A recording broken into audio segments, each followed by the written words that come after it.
Hello everyone and welcome back to another video. In today's video I'm going to show you how to reset your ElevenLabs password. Okay, so at first guys, you will need just open your browser and navigate to the ElevenLabs.io, and then you will need to go and click on the login option that's located at the top right of the page. Okay, so right here on the login page, you will be able to see an option. It says forgot your password next to the password blank, okay, or on the top right of it.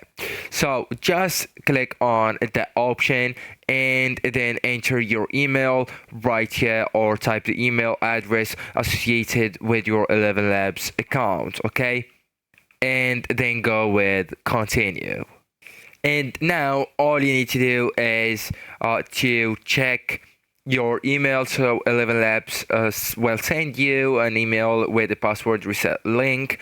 So just open the email and click the link as well, and make sure to check spam and junk folder if you don't see it, okay?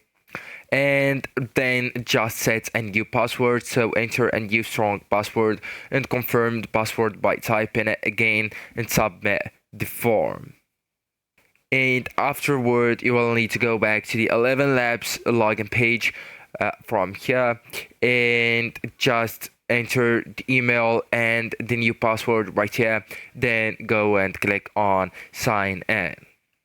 So actually guys, that's it. This is the end of the video. Thank you so much for watching and goodbye.